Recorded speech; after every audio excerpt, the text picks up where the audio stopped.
அஸ்ஸலாமு அலைக்கும் வரஹ்மத்துல்லாஹி வபரகாத்துஹு. நம்ம லாஸ்ட்டு என்ன பார்த்தோம், கடைசி பாடம் என்ன பார்த்தோம் அப்படின்னா, அல் மத்துல் முன்ஃபசில் பற்றி பார்த்தோம். அதாவது மத்தோட எழுத்துக்கு அப்புறமா ஹம்சா வந்தால் எப்படி என்ன சட்டம் இருக்குது, எப்படி நீட்டி ஓதணும் அப்படின்னு பார்த்தோம். அதே போல் ஹம்சாவுக்கு முன்னாடி, அதாவது மத்தோட எழுத்து மத்தோட எழுத்துக்கு முன்னாடி ஹம்சா வந்துச்சுன்னா நம்ம எப்படி ஓதணும் பார்க்குறோம். சரிங்களா, மத்தோட எழுத்துக்கு அப்புறமா ஹம்சா வந்தால் நம்ம 4 விரலுக்கு நீட்டி ஓதணும் இல்லையா, 4 to 5 விரலுக்கு நீட்டி ஓதணும் இல்லையா.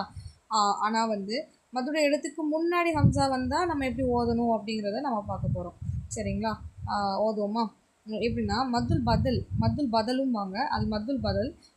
இது நம்ம ஜாயிஸான ஒரு நீட்டக்கூடிய மத்து தான்.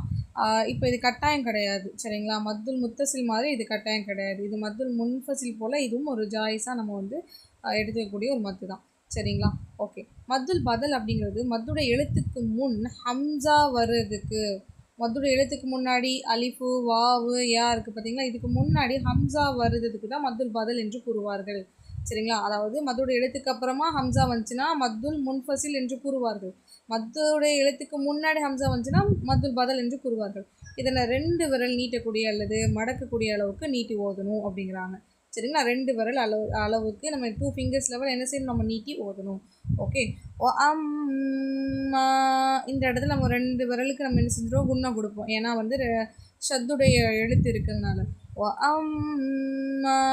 இங்கே பாருங்க, மண். இந்த இடத்துல மண் இருக்குது. ஆனால் மண் இருக்க இடத்துல நம்ம குண்ணா கொடுக்கக்கூடாது. ஏன்னா சுக்குன் செய்யப்பட்ட நூனுக்கு அடுத்து ஹம்சா இருக்குது. இது இல்ஹாரோட எழுத்து நம்ம படிச்சிருக்கோம். தொண்டைக்குரிய எழுத்துக்கள் வந்தால் இருக்க மாதிரி ஓதணும்னு படிச்சிருக்கோம்.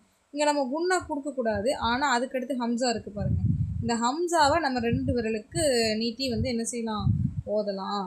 ஏன் ஓதலாம் அப்படின்னா, இந்த அலிஃப் ஹம்சாவோட எழுத்து, அலிஃப் மத்தோட எழுத்து.